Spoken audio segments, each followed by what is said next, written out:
Ada Perpres keluar, akhirnya diwajibkan.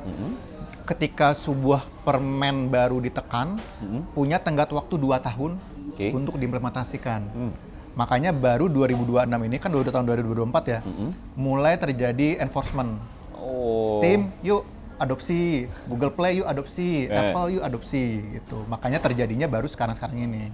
Justru sekarang trennya lagi seneng-senengnya blok nih negara.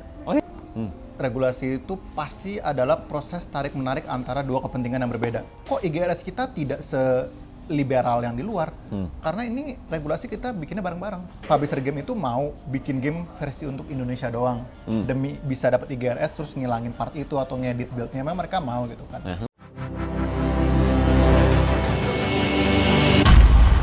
Gizmo Talk Podcast by Gizmology.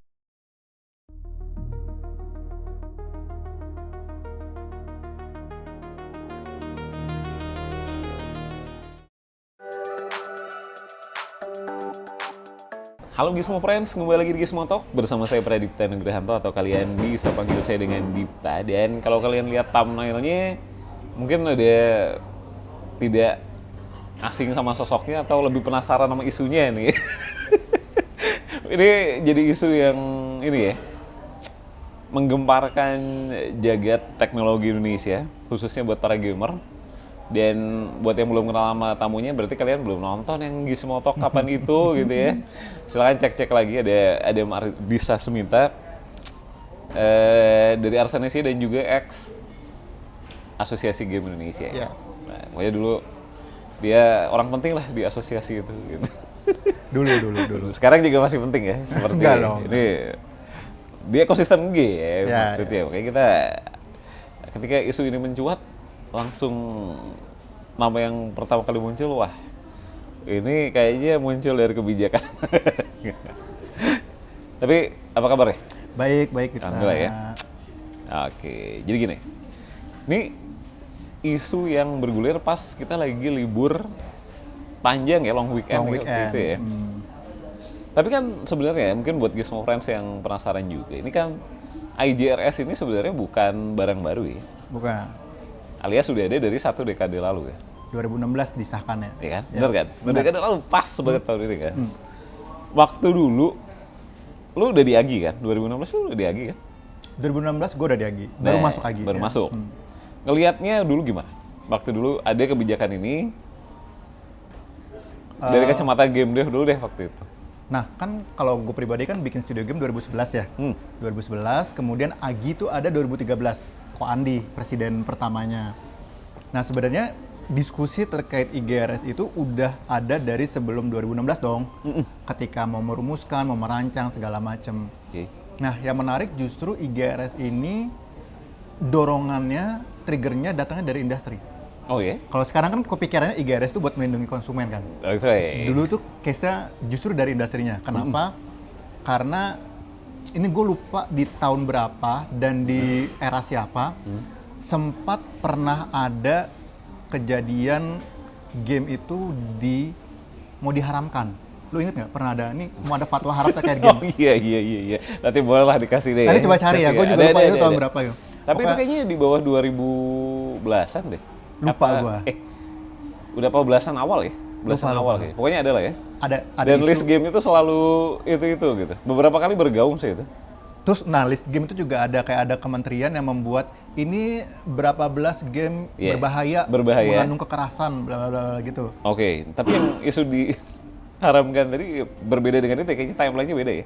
Agak berbeda, tapi maksudnya chain of event di mana kok pemerintah jadi bisa punya bukan mungkin willingness ya, kayak dorongan untuk oke, game ini boleh, game ini nggak boleh, based on apa? Padahal kalau nggak salah dulu argumentasinya adalah karena ada kekerasannya, bisa bikin anak-anak jadi violence, jadi apa segala macam gitu kan.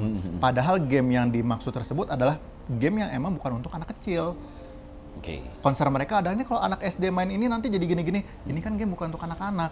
Nah kita perlu ngasih tahu bahwasan tidak semua video game adalah mainan anak-anak. Ada juga nih video game yang buat orang dewasa, yang anak-anak nggak boleh main.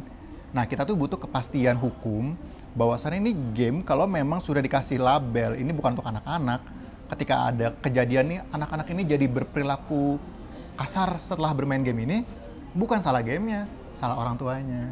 Kenapa memberikan game tersebut gitu loh. Jadi clear edukasi. Jadi sebenarnya awal dari situ makanya industri itu menerima itu dengan positif. Oke. Nah, jadi kalau misalkan ditanya dulu pandangannya gimana, kita sangat mengapresiasi dan mendukung adanya ini demi kepastian hukum buat game yang beredar di Indonesia. Nah, dan di masa itu ini buat ngasih edukasi sedikit juga ke Gizmo Friends gitu. Memang dari teman-teman ya ekosistem game lah ya, game dev, publisher, terus dari Agi juga mungkin ya. Itu tuh memang udah langsung nyentelinya dulu kan, kalau sekarang Komdigi, dulu Kominfo kan? Kominfo. Emang dulu udah langsung, ya kita ngetoknya ibaratnya kalau perlu ada kebijakan seperti ini tuh ke Kominfo berarti. Betul, karena ini kan kalau waktu itu kan ranahnya Kominfo tuh di broadcasting, penyiaran itu kan di bawah Kominfo yang menggunakan frekuensi publik. Nah ini konten yang berada di ranah digital berarti juga ranahnya mereka. Jadi memang dari awal obrolan IGRS itu ya mungkin pintu masuk jadi kenal lah dengan teman-teman di Kominfo. Oke. Dan waktu itu tanggapannya gimana? Begitu, ini kan dari mereka belum ada wacana kan malahan ya? Yang buat IGRS? Iya, waktu diajukan itu udah ada wacananya apa? Ini memang usulan akhirnya mereka tampung dan akhirnya menjadi sebuah kebijakan gitu. Nah ini awal obrolannya gimana, gue honestly kurang tahu ya karena itu kan eranya Ko Andi ya. Jadi gue nggak terlibat obrolan Agi dengan Kominfo yang seperti apa. Tapi kita dilibatin di FGD-nya. Ketika ada FGD ini kuesionernya mau seperti apa, usianya mau seperti apa. Nah itu kita dilibatin lah untuk diskusi di situ. Dan responnya tadi ya seperti yang ini ya, yang lu bilang tadi gitu, semuanya berjalan dari industri ya? Iya, dari industri. Hasilnya itu gimana gitu? Apakah memang sesuai dengan ekspektasi yang diharapkan pada waktu itu ya? Seiring kan tadi lu bilang udah mulai ada FGD dan lu sendiri dilibatkan, tentunya bersama pelaku industri game yang lain dong, ya kan? Pada saat itu di awal-awal itu gimana? Apakah memang oke, ini on the right track gitu loh, sesuai dengan yang diharapkan atau ya ini memang masih perlu ada perbaikan di sana dan di sini? Sebenarnya sih pertama 2016 dengan 2024 itu berbeda. Jadi IGRS-nya tuh beda banget. Salah satu perbedaannya waktu 2016 IGRS itu sifatnya anjuran. Lu boleh daftar IGRS untuk dapat label, boleh juga tidak. Dianjurkan untuk mendaftar. Kalau bagi kita mendaftar artinya kita dapat kepastian hukum. Kalau enggak pun nggak masalah. Jadi kan buat kita kayak ini opsional, ada oke, nggak ada juga nggak apa-apa buat yang mau. Terus yang kedua, mungkin situasi konten game yang ada di zaman tersebut 2010-an itu kan ya belum se-rich sekarang gitu ya. Pertanyaan-pertanyaan yang ditanyakan tuh juga cenderung simple gitu ya. Ada ini, tidak ada ini, segala macam. Jadi hasilnya pun bisa dibilang cukup akurat. Semakin kesini kan konten semakin beragam, semakin sensitif, segala macam gitu kan. Jadi kalau dulu sih di 2016, hasil IGRS-nya bagus, diwajibin juga enggak. Jadi kita nggak ada masalah sama sekali dari industrinya. Nah, tapi kalau menurut lu sendiri, sekarang nih 1 dekade berlalu, dan tiba-tiba bergaung di momen liburan gitu ya, apa nih triggernya yang kok bisa-bisanya ramainya pas libur gitu? Nah, ini mungkin ada sedikit kesalahan dari, gue nggak bilang semua industri ya, tapi maksudnya kalau gue pribadi, ketika kita sedang, kan sebenarnya kenapa ini direvisi aturan 2016-nya, diperbarui, itu kan gara-gara Perpres. Lagi ada, Perpres yang? Perpres yang percepatan industri game. PM2 PM berapa ya? Perpres Februari lah yang kemarin keluar itulah. Buat percepatan game. Itu tuh di momen itu kayak semua elemen yang bisa membantu mendukung industri game, satu ekosistem dari hulu ke hilir kita perkuat. Kenalah salah satunya penguatan IGRS. Nah, penguatan IGRS tuh salah satunya apa? Salah satunya memastikan kalau kita pengen game-game yang ada di Indonesia itu bisa diterima oleh masyarakat dan aman, semuanya wajib. Jadi di 2024 itulah tadinya anjuran diwajibkan. Oh, baru berubah tuh. Dulu tuh lu pakai IGRS, nggak pakai IGRS nggak masalah. Perubahannya 8 tahun kemudian? Ya, triggernya Perpres. Ada Perpres keluar, akhirnya diwajibkan. ketika sebuah permen baru ditekan, punya tenggat waktu 2 tahun untuk diimplementasikan. Makanya baru 2026 ini kan tahun 2024 ya, mulai terjadi enforcement. Steam, yuk adopsi, Google Play yuk adopsi, Apple yuk adopsi gitu. Makanya terjadinya baru sekarang-sekarang ini. Oke, ini menarik Gizmo Friends. Nanti ada yang bertanya lagi. Ya. Tadi Adam cuma bilang 3 platform gitu kan, Steam, Apple, App Store, sama Google Play. Sebenarnya semuanya. Semuanya juga berarti. Semuanya kena. Termasuk Epic, Sony, Nintendo, Microsoft. Ya. Nah, sebenarnya nanti yang sapu jagat itu sekarang Komdigi bekerja sama dengan International Age Rating Coalition (IARC). Di dalam IARC itu ada Google Play, ada Sony, ada apa segala macam. Jadi sekali ke sana langsung ada multiple platform. Tapi memang Steam, Apple, beberapa platform lain itu memang tidak bekerja sama dengan IARC. Jadi memang harus one on one lah diskusinya gitu. Nah, tapi yang jadi menarik di sini, yang kericuhan pertamanya, kalau kita mau bilang tanda kutip ya, kericuhannya Gizmo Friends nanti PR ya. Keramaian ya. Keramaian yang memantik diskusi itu datangnya justru dari Steam. Gitu. Kenapa masuknya justru ke Steam dulu? Apakah di platform-platform lain memang belum diberlakukan atau memang jalurnya seperti itu? Sebenarnya kalau dengan IARC itu kan udah proses MOU, udah tanda tangan dan sedang proses untuk diharmonisasikan dengan semua platformnya. Itu kan butuh waktu ya, gue nggak tahu berapa lama, tapi IARC sendiri tuh belum berproses nih sekarang. Kalau dengan App Store dan Google Play, App Store sih kayaknya, App Store tuh udah ngemail ke kita. Ini ada IGRS, sekarang kalian bisa submit via websitenya, jadi kita udah aware adanya itu. Nah, kalau Steam itu sebenarnya kejadiannya, kalau katanya Steam sih memang terjadi miskomunikasi dan memang ada yang proses yang belum selesai tapi udah dipublish.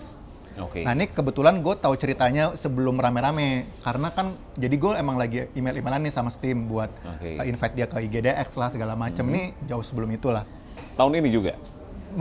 Menjelang kejadian itu, di minggu-minggu itu tuh, gue lagi email-emailan sebenarnya sama orang Steamnya. Masih nggak lama dari sebelum kejadian rating yang salah itu, gue sebenarnya lagi komunikasi sama dia gitu kan. Terus bulan begitu. April juga berarti ya? Bulan April juga. Terus pas kejadian itu gue tanya lagi, kenapa nih gitu kan? Terus dia cerita. Jadi sebenarnya gue udah tahu, terus tapi kan masih rame-rame gitu kan. Ya gue nunggu klarifikasinya aja dulu deh dari Steam atau dari Komdigi gimana, baru akhirnya gue nge-share ke teman-teman. Tapi yang nggak banyak yang tahu adalah 2024 diwajibkan. Ada beberapa yang diperbarui kuesionernya. Karena kan 2016 udah lama banget ya. Ini kan perlu diupdate lagi nih, misalkan ada konten-konten lebih apa segala macam. Terus kita udah coba trial di Gamers to Gamers 2025-nya. G2G ya? G2G sama IGDX 2025-nya. Teman-teman game dev, puluhan game itu udah dicoba di rating, ditaruh ratingnya di public gitu kan. Menggunakan IGRS, jadi di bootnya dia tuh ada 7+. IGRS apa IGRS? IGRS lah biar gampang lah, IGRS lah ya, Indonesia aja lah ya. Ya dengan IGRS itu kan. Nah itu sebenarnya sudah ada beberapa game yang menurut kita, kok hasilnya gitu. Harusnya ini game anak-anak atau harusnya ini game yang tidak dewasa, tapi 18+. Contoh Kuloniku, 18+. Terus ada gamenya Agatha yang baru, Zozo, itu kan juga game anak-anak lah. Karakternya kartun, berantemnya juga pakai bantal gitu kan. Jadi kekerasan itu mild sekali, tapi 18+. Kan nanya dong, mereka juga viral, Chef Shift, game ketik-ketik, masak-masak ketik-ketik, itu juga 18+. Nanya dong, mereka juga viral di sosial media, lihat nih game gua 18+ gitu kan. Padahal 2025, ketika dicoba ke game dev lokal kita tuh juga hasilnya banyak yang kok 18+. Dicobanya itu gimana sih? Maksudnya dicoba ketika orang mencari di Steam atau store lainnya tuh mereka udah mendapatkan rating baru apa baru uji coba lokal aja gitu? Ke depan kan nanti ratingnya dikeluarkan ketika kita daftar App Store dan Steam kan. Nah ini sebelum ada di sana, kita tuh bisa ke websitenya igdx.id. Jadi bisa isi kuesioner sendiri, masukin game sendiri, nanti keluar, dapat nih ratingnya. Ini teman-teman yang mau G2G, yang mau IGDX itu ngisi, tapi terkejut dengan hasilnya. Kenapa kok 18 plus? Nah, terus akhirnya di sosial media rame. Nah, ini mungkin miss-nya kita di industri juga ketika coba lihat kuesionernya udah oke belum gitu. Ya oke gitu aja, kayak kita kayak setengah care gak care. Kalau aku ya, gue pribadi setengah care gak care. Kenapa? Karena ya sebenarnya market game kita nggak di Indonesia majority kan. Oh, game yang dirilis sama company gua. Ars Indonesia. Dan banyak studio game lain lokal kita juga banyak kan sebenarnya ke market luar. Oke. Jadi kayak udahlah ini kayak ada oke, nggak ada oke gitu kan. Jadi awalnya kita nggak begitu terlalu peduli, tapi begitu akhirnya keluar ratingnya kayak kok aneh gitu kan. Kita ngobrol sama Komdigi, kok bisa keluarnya kayak gini. Nah sebenarnya mereka udah aware, oh iya nih kayaknya kuesioner kita kurang granular. Ada pertanyaan-pertanyaan yang kayak kalau di Kuliniku penyebab dia 18 plus adalah ada scene di mana salah satu karakternya ada yang pakai bikini di pantai. Dianggapnya ketelanjangan sehingga 18 plus. Padahal kan konteksnya tidak begitu. Nah, tidak ada nih ruang di questionnaire-nya untuk bisa apakah ini mild nudity, frontal nudity atau apa segala macam itu belum clear. Sebenarnya obrolan untuk merevisi itu udah ada sebelum kasus Steam terjadi. Itu kan berarti Steam itu habis lebaran kan? Ini pas bulan puasa udah ada FGD-nya. Untuk ngerevisit pertanyaannya, yuk kita revisit lagi yuk, kayaknya kurang granular nih. Takutnya ratingnya nggak akurat. Revisi itu datangnya dari dua belah pihak, dari Komdigi ngeliat hasilnya kok begini, dari industri juga pada ribut lah kayak ini harusnya aku nggak segini gitu kan. Jadi ya difasilitasi.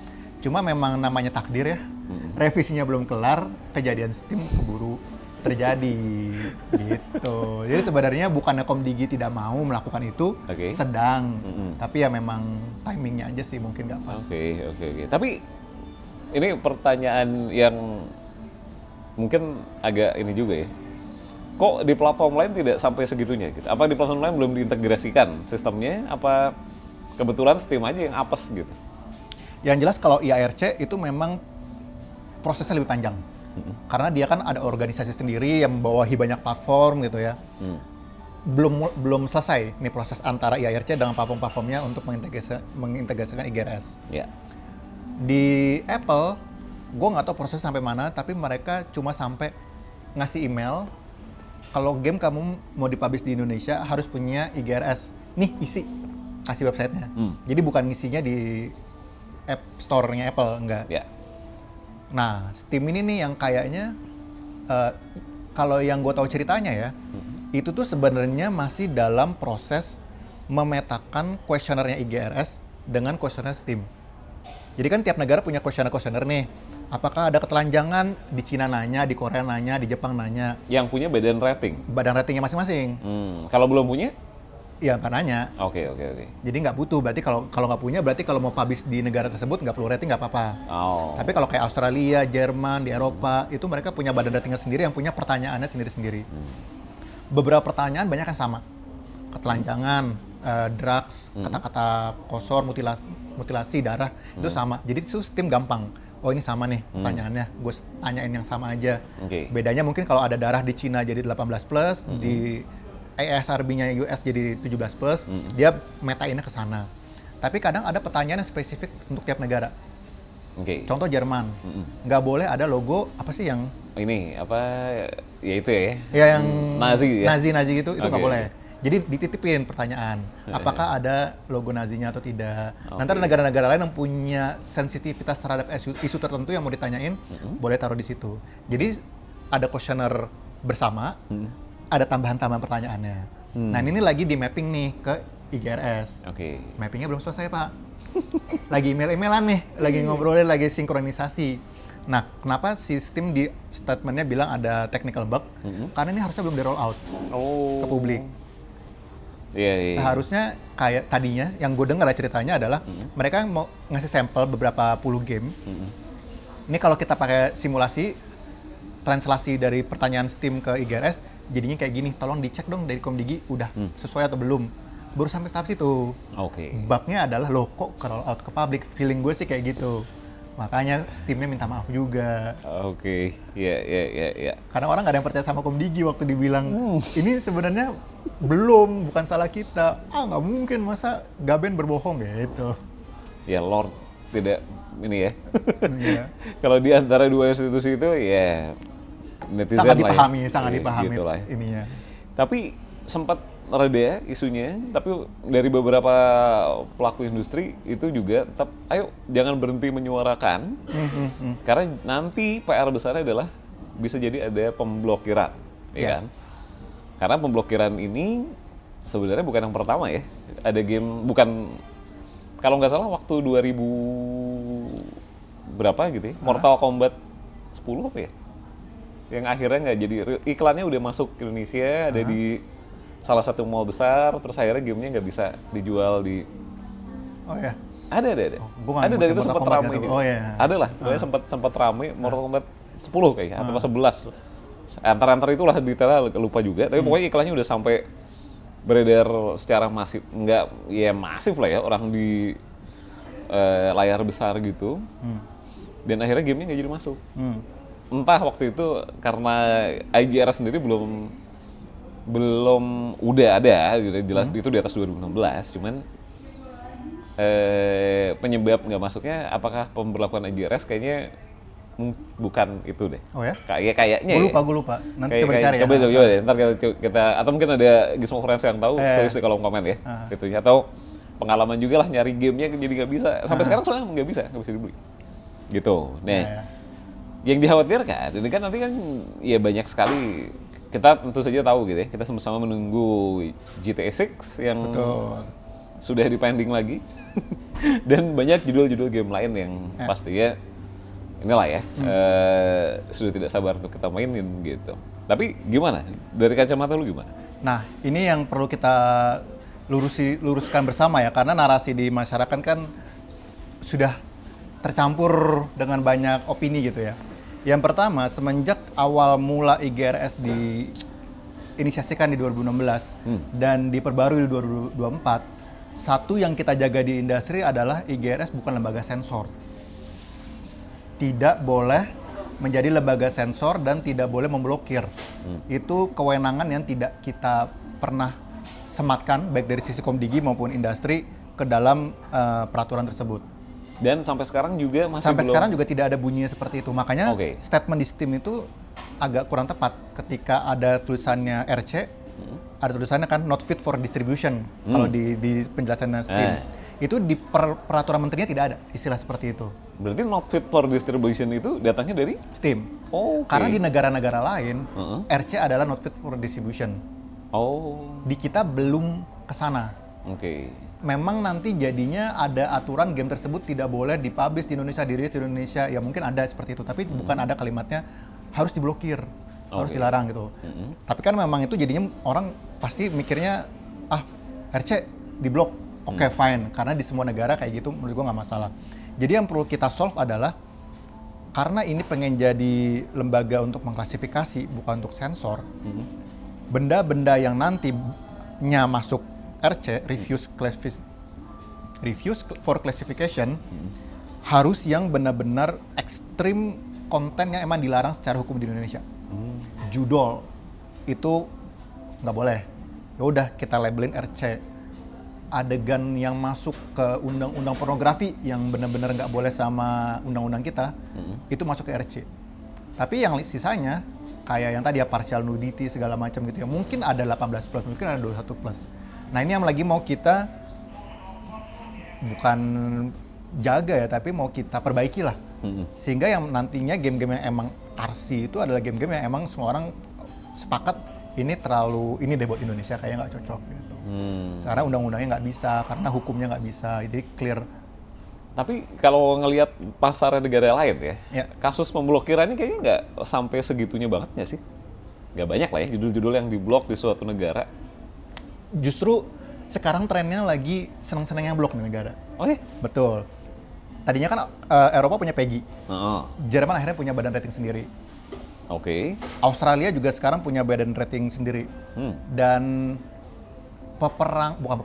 perjuangan sebuah publisher game untuk bisa mendapatkan rating tuh ke tiap negara tuh sekarang semakin PR sendiri lah. Jadi kayak sekarang tuh kalau publisher gede tuh kayak punya kayak divisi sendiri yang ngurusin rating. Karena dia harus apply, harus memastikan comply. Karena kalau di Australia, misalkan kita publish game di Australia, terus kita dapat RC. Nggak boleh tuh kalau di Australia RC. Akhirnya kita harus review ulang. Review ulang tuh bayar kalau di Australia. Dihukum. Kenapa lu nggak jujur dari awal? Atau tadinya RC, kenapa lu ganti? Apa yang salah? Justru harus bayar kalau di Australia. Ibaratnya lebih galak ya? Lebih galak. Nah, sepertinya tren negara-negara ini karena ya itu ya mereka mau melindungi generasi mudanya lah, konten semakin pembatasan medsos dan lain-lain segala gitu macam. ya. Kayaknya ada nih tren-tren dari negara untuk memperketat konten di dalam game. Tapi udah berjalan. Ada yang udah berjalan. Australia udah. Udah. Lu bisa Berjalan lihat di Wikipedia game-game yang tadinya RC terus mengajukan akhirnya bisa 18+. RC mengajukan kembali jadi 13+. RC mengajukan kembali nggak dikasih tetap RC itu juga. Dan itu kayaknya judul-judul besar ya masuk situ juga. Ada juga. Justru kalau judul-judul besar mereka udah tahu, udah mitigasi. Let's say di Cina nggak boleh darah yang warna merah. Nggak ada versi build Cina darah warna merah. Karena kalau udah terlanjur ditolak atau di RC untuk submit lagi biasanya lebih lebih PR kan. Jadi mereka udah pelajari dulu apa ini build kita harus gimana. Oke, pastikan aman ketika submit. Nah, ini jadi penasaran juga. Kalau gitu ini ya apa namanya? Komparasikan kalau ini nggak cuman ini kok nggak yang ribet, nggak cuman IGRS gitu. Tapi ternyata badan rating dari berbagai negara juga punya aturan yang nggak kalah bertaringnya gitu. Betul. Nah, tapi kalau menurut lu apa nih yang membuat si IGRS sekarang posisinya apakah udah enggak kok kita udah di titik yang ya ini memang kemarin kesalahan aja, ada sesuatu yang ya gitu deh yang belum tereksekusi dengan baik secara internal, terus tiba-tiba udah bergulir di salah satu platform dan jadinya ya bola liar gitu. Ya. Menurut gue sih itu sih, menurut gue sih IGRS ini belum 100% battle tested, tapi sudah di enforce karena deadline. Kan 2 tahun tuh aturan begitu diputuskan harus terjadi gitu kan. Jadi sebenarnya masih punya potensi untuk ya seperti negara-negara lain pun ada aturan kok gitu ya. Cuma aturan kita memang belum battle tested aja, belum di stress test. Nah, ini kalau ini jadinya gimana sehingga perlu diperbaiki. Jadi yang tadi juga tidak perlu terlalu dikhawatirkan ya kalau nanti Gizmo Friends nggak bisa main judul-judul besar kayak GTA 6 atau yang lain-lain, itu kayaknya terlalu jauh ya kekhawatirannya. Ya, sekarang sih patokannya adalah UU pornografi dan UU ITE aja. Oke. Dan tapi isu ini udah sempat mereda, tapi tiba-tiba meroket lagi karena ada temuan kebocoran. Ya. Kalau itu kelirunya di mana? Nah, ini menarik ya, karena si anak ini itu bukan dalam konteks untuk dalam tanda kutip berniat jahat. Bukan untuk mencari celah, bukan untuk ngehack atau apa gitu kan. Si anak ini tuh yang menemukan pertama kali, yang bikin masukin ke Reddit. Nah, dia itu literally sesimpel kayak kok websitenya agak lemot ya. Kayak gue mau coba deh bikin front end versi gue sendiri. Jadi gue scrap nih datanya. Gue ambil pakai API, scrap datanya, dapat database-nya, dia bikin front end-nya. Dan akhirnya dia publish juga tuh si front end-nya IGRS versi dia yang beneran emang cepet sih. Jadi emang jago dia. Nah, ketika dia nge-scrap itu, dia itu menemukan ada, karena kalau kita lagi pas ngisi kuesioner, kemudian kita ngisi kuesioner ditanya apakah mengandung kekerasan atau tidak. Misalkan kita jawab mengandung, tapi kekerasannya tidak terlalu violence. Itu tuh kita bisa upload file untuk nunjukin part yang menurut kita nggak violence, itu kayak gini. Jadi developer, publisher tuh pada ngirimin klip in-game gameplaynya supaya tim verifikatornya nanti kalau mau memastikan kok menurut dia A, tapi menurut gua B. Coba gua lihat videonya benar A atau B gitu kan. Nah, dari situ bisa kelihatan. Nah, tuh banyak yang naruh-naruh dalam bentuk Google Drive. Jadi ada yang upload, ada yang naruh Google Drive, ada yang naruhnya Dropbox, ada yang segala macam-macam gitu kan. Dan tapi itu ada layer ininya lagi dong, layer security-nya ada lagi dong. Masa seharusnya ada. Segampang itu Betul, seharusnya itu adalah sesuatu yang tidak bisa diakses oleh publik. Cuma gue nggak tahu kenapa si link Google Drive-nya itu pertama itu publik. Harusnya kalau itu link Google Drive dan lu kasih ke orang, yang nggak boleh untuk publik kan apa sih kayak ada shared view only publik ke email tertentu segala macam, itunya kan harus lu manage. Pertama mungkin kesalahannya di situ. Kenapa yang lu kasih filenya file dari publik, mana itu? Gitu? Yang keliru nge-share developernya. Oke. Ketika masukin di situ dia nge-share publik gitu kan. Itu kan udah satu potensi untuk bisa bocornya. Nah, yang kedua adalah kenapa API call-nya bisa ngasih akses ke video itu yang publik. Sebenarnya kalau di websitenya lu klik nggak ada, tapi kalau API call kok ketarik. Nah, menurut gue tuh juga ada kesalahan sistem di situ. Kenapa jadi bisa ketarik? Akhirnya ketarik si orangnya. Cuma untungnya orang ini baik. Dia menemukan itu, punya akses ke situ, tapi tidak ada satupun yang dia bocorkan. Jadi kayak dia notify, ini ada temuan kebocoran sistem dan langsung di-patch kan sama si Komdigi-nya begitu ketemu. Sekarang sih udah nggak bisa ya kalau lo mau akses. Cuma karena si orang ini memang tujuannya apa sih, kayak kalau hacker yang baik apa sih, kayak white hacker ya? Iya, gitu lah. Ya karena memang dia tujuannya itu, jadi kayak yang dia dapatkan sekarang tuh bukan white hat ya? Dijual ke black market gitu, enggak sih. Jadi ya non harmless lah menurut gua. Non harmless lah. Dan ada yang bocor apa nggak sih akhirnya? Nggak ada sama sekali? Unless ada orang lain selain si anak ini yang ngakses itu sebelum di patch ya. Gua nggak tahu siapa, kalau ada ya. Misalkan kayak, bocor nih gitu kan, terus ada orang lihat, gue juga mau ngambil nih gitu kan. Mungkin. Cuma gue belum lihat sih ada yang. Nah, yang kemarin beredar bocor dari 007 berarti itu bukan bocor ya? Yang ending game. Nah, si anak ini, gue lupa lagi namanya siapa. Ya pokoknya si anak ini, itu dia mengklarifikasi. Ketika ada media yang bilang ini bocor, ada video segala macam gitu kan. Media luar. Si anaknya mengklarifikasi kalau ini adalah hiperbola, mengeksegerasi karena si anak ini tidak pernah menyebarkan konten bocornya. Jadi klipnya itu nggak pernah dia sebar, kayak tadi ya gue bilangnya, dia emang cuma buat menotify doang. Bisa jadi benar, dia malah lebih-lebihkan karena anak itu cuma nulis pakai bahasa Indonesia, nge-share di Reddit cuma klipnya doang, ini ada nih ini. Tapi dia nggak pernah ngeliat wujudnya gimana, tapi dia menganggap itu ada. Or bisa jadi tadi kayak asumsi lu, ada yang sempet ngambil itu sebelum di patch.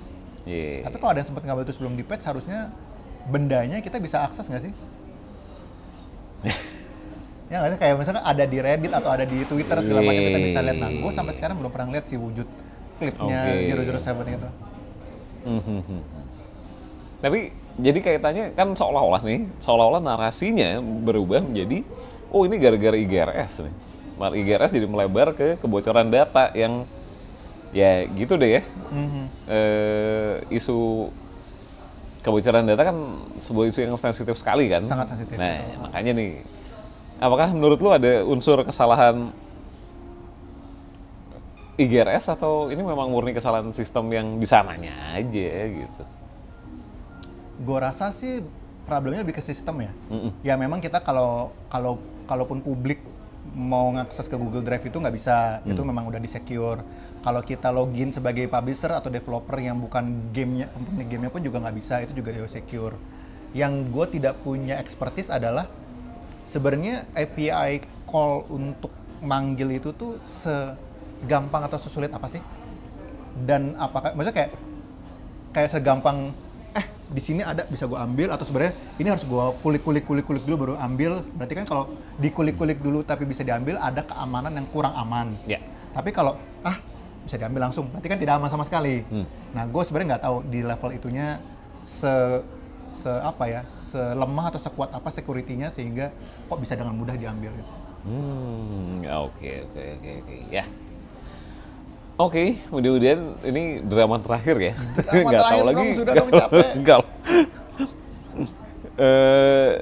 Pertanyaan berikutnya adalah ini. Kan sebenarnya kalau standar internasional udah ada lah ya. Tadi lu udah sempat bilang ada PEGI, ada SRB gitu kan. Kenapa nggak pakai itu aja gitu? Apakah memang industri game udah harus seperti film gitu yang, tapi kan lagi-lagi dibilang IGRS bukan lembaga sensor, nggak seperti LSF gitu kan?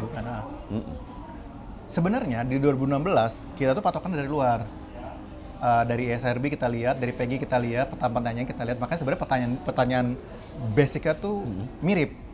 Bedanya ESRB itu swasta. PEGI juga swasta kalau nggak salah itu. Dan mereka itu juga dapat pressure kenceng dari para gamers di sana. Oh ya? Iya, mereka tuh kayak, kok ini apa segala macam gitu. Jadi banyak sekali dapat pressure, dan sepanjang 1 dekade ini, itu pertanyaan yang 2016 sampai sekarang udah beda banget. Karena pressure itu, mereka berevolusi. Jadi sekarang pertanyaan lebih komprehensif, hasilnya lebih akurat, ada indikator yang lebih pas dengan konteks. Kalau IGRS kan baru diganti sekali sama 1 dekade. Baru diupdate sekali gitu kan. Jadi gue rasa lemahnya IGRS itu karena ini berada dalam peraturan menteri, agak sulit untuk di-update berkala terus gitu. Mungkin solusinya questioner ini bisa bukan di atas permen. Jadi kan ada peraturan menteri, mungkin ada peraturan teknisnya yang dibikin oleh dirjen segala macam sehingga bisa lebih cepat berubah-berubahnya gitu, mengadaptasi zaman. Walaupun ketika kita diskusi ini dan gue mengusulkan kayak gimana kalau ini kita bikin jadi lebih bisa adaptif. Nanti kalau ada perubahan kita ganti. Sebenarnya ada satu orang di industri, ya lu juga pasti tahu siapa yang cukup vokal yang against. Kalau segampang itu nanti diganti, kalau misalkan si pemerintahnya lagi pengen ngesensor, ganti aja gitu kan. Kayak iya juga sih, ya tergantung nih, kita udah problem trust aja sih. Lu trust atau tidak dengan pemerintah gitu. Kalau tidak trust ya udah emang nggak bisa gitu. Tapi ya berarti kan ada untung ruginya nih. Lu bikin saklek di atas peraturan menteri jadi kaku dan tidak bisa beradaptasi dengan zaman dengan cepat. Lu bikin di bawah jadi lebih fleksibel, tapi lu nggak percaya sama yang punya kekuasaan untuk mengganti-ganti ininya, ya inilah ada untung ruginya. Oke, tapi buat ekosistem industri game lokal ya sekarang kita ngomong, bakal berdampak apa sih kalau misalnya nih, ya kan semua ada prosesnya ya, dan sekarang kondisinya di titik ini, dan kalau yang gue tangkap sebagai ya pengguna layanan digital, gamer juga gitu ya, dan ini lagi apa ya, pandangannya lagi negatif gitu. Terhadap IGRS-nya? Ya, IGRS-nya ya. Mungkin keliru, silakan diskusi di kolom komentar dengan ini ya, dengan pandangan masing-masing gitu. Tapi sejauh ini perspektif itu masih cenderung seperti itu. Tapi kan tadi lu udah bilang ini ya, apa namanya? Ya ini proses gitu kan. Tapi buat ekosistem industri game sendiri ntar ada rasa-rasa gimana dengan kondisi kayak gini? Pertama sih kalau kita ngomongin regulasi, regulasi itu pasti adalah proses tarik-menarik antara dua kepentingan yang berbeda. Bahkan sesimpel kayak kalau lu mau bikin MRT, pasti ada yang protes. Kayak yang angkot segala macam pasti protes, wah jadinya saya berkurang. Jadi sebuah kebijakan pasti ada yang A dan ada si kutub berseberangannya, A aksennya. Kalau di IGRS, tadi kan yang berpandangan negatif itu adalah orang yang bermain gamenya, terutamanya gamersnya dan media gamenya. Kalau kita sebagai game developernya selama market kita masih gedenya di luar, mungkin nggak banyak protes. Jadi kayak sekarang tuh yang paling terimpact tuh gamers dan media. Tapi di sudut seberangnya lagi, sebenarnya ada yang sangat ingin memperkuat IGRS dan gembira dengan penguatan IGRS sebagai medium untuk ngeblocking ini. Ya, itu kayak KPAI, Kemen, PPPA itu ya. Mereka kan banyak kan melihat game sebagai medium yang bikin anak jadi malas, bikin anak jadi kecanduan, bahaya, bikin anak segala macam gitu kan. Jadi memang ada tarik menarik tentang konten ini sebenarnya boleh umur berapa dan boleh umur berapa. Makanya ketika kita ngomong IGRS, misalkan kok IGRS kita tidak se-liberal yang di luar, karena ini regulasi kita bikinnya bareng-bareng. Dengan yang KPI kita ajak, psikolog anak kita ajak gitu-gitu. Jadi agak sedikit mungkin bukan debat ya, tapi pasti ada tarik ulur. Dari mereka pengennya semua game itu 18+. Di bawah 18 nggak boleh main game. Wah, nggak gitu dong. Nah, kan kita berdiskusi. Kita kasih tahu ada loh game yang cuma interaksinya simple, cocok untuk anak usia dini. Akhirnya mereka terima gitu. Jadi ratingnya kenapa bisa berbeda sama di luar? Karena ada norma yang berbeda dari stakeholder yang punya suara di IGRS. Kalau cuma mendengarkan maunya gamers, ya kita pengen ESRB kan, ikutin aja di Amerika gitu kan. Tapi kan ada sisi satunya lagi yang melihat dari kacamata yang berbeda. Oke. Ya ini terus gimana nih kalau buat game dev mungkin nggak terlalu pengaruh ya. Berarti yang bakal terdampak kan ya mungkin media game tadi seperti dan juga yang lebih masifnya lagi ya para gamer sendiri gitu kan. Betul. Dan melihat sekarang gamers di Indonesia bertambah. Iya. Pemain game bertambah banyak, mau yang dari anak-anak sampai orang dewasa. Menurut gue justru sebenarnya urgensi IGRS ini jadi lebih penting lagi. Karena kalau IGRS-nya tidak akurat, tidak presisi, dan tidak di-enforce, ini dengan semakin banyak gamers, pasti ada titik di mana game dikambing hitamkan lagi nih. Oke. Ada kekerasan gara-gara game, ada orang ngebully orang jadi gara-gara game, ada apa jadi gara-gara game. Nah ini makanya menurut gue justru harus lebih dimatangkan lagi sehingga ketika terjadi sesuatu ini clear nih, anak ini harusnya belum boleh main game ini. Oke. Gitu. Jadi tetap ya di para pemangku kepentingan bolanya akhirnya.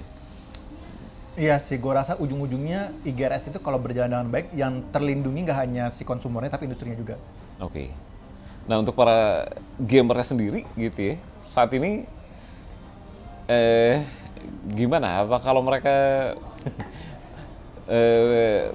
kan tadi lu juga sempat encourage ya, kalau ada segala sesuatu yang dirasa ngegemesin, silakan mention ke medsos IGRS, iya kan? Ya, di akun lu selalu sempat gitu.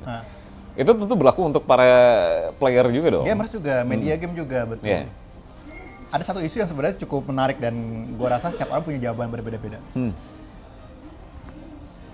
Let's say IGRS nih kita rapihin, udah clear semua gitu kan. Jadi ada satu kategori kan tadi RC. Let's say kita sepakat RC itu tidak boleh masuk ke Indonesia, sehingga ada kategorinya nih yang nggak boleh masuk ke Indonesia adalah konten salah satunya judul. Gue rasa semua orang agree against judul ya. Nggak boleh masuk ke Indonesia, nggak boleh di rating gitu kan, nggak boleh ada judul 21+.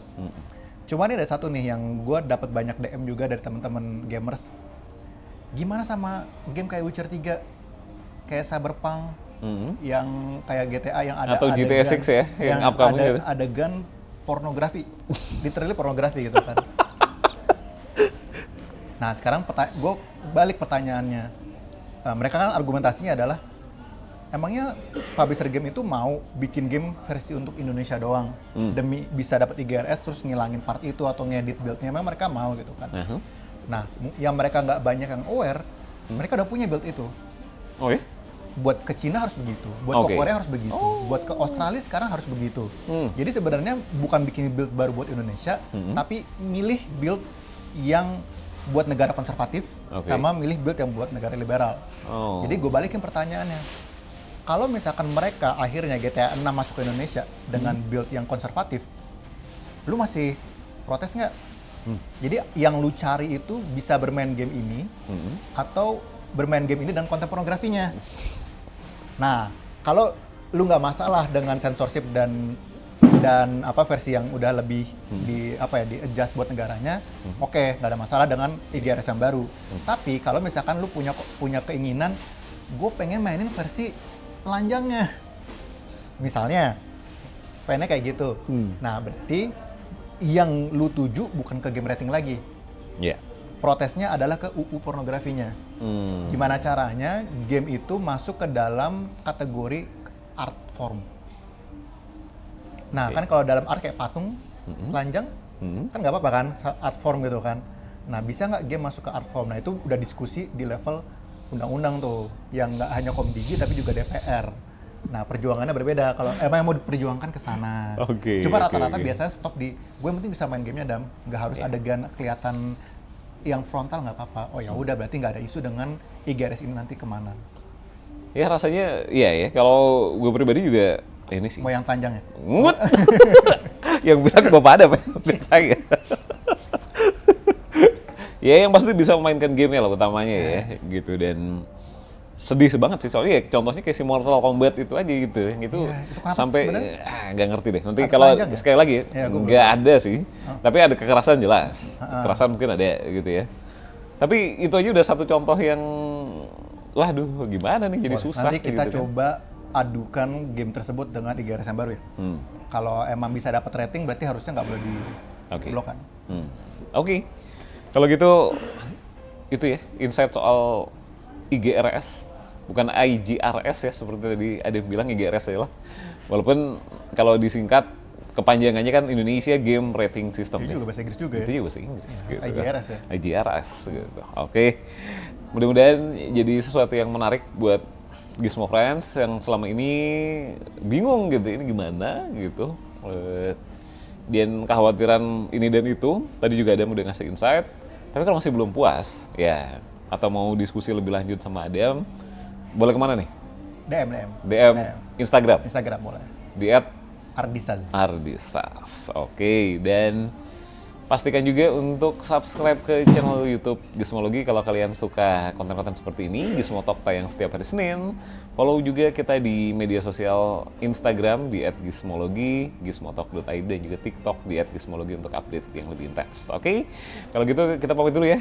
Gue Dipta pamit, Adam pamit. Sampai ketemu di episode-episode menarik berikutnya. Bye.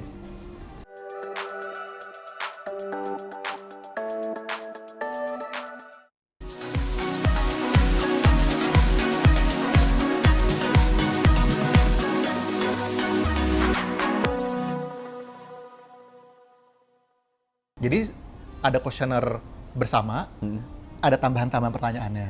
Nah ini lagi di mapping nih ke IGRS. Oke. Mappingnya belum selesai Pak.